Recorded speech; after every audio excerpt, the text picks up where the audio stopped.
Clara die koei. Dis 'n pragtige dag op die plaas. Clara die koei is vanoggend vriendelik. Goeiemôre, sing sy met 'n glimlag.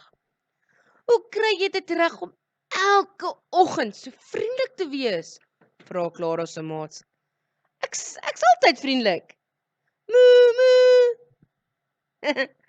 Sam die skaaphond moet die skape in die kraal jaag. Hulle wil nie vir my luister nie. Woef, woef, woef, blaf hy ongeduldig.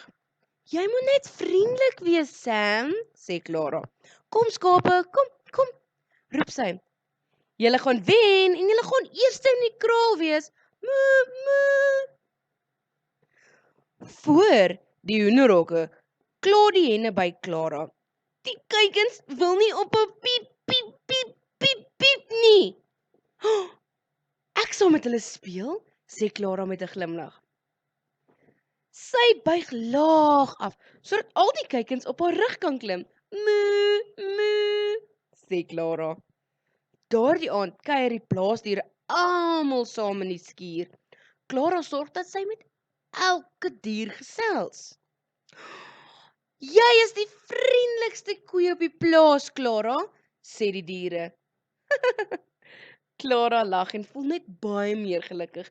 Moo, moo, sê sy vriendelik. So maatjies, mens moet altyd vriendelik wees met al jou maatjies en almal om jou. Fluit, fluit. Mooi.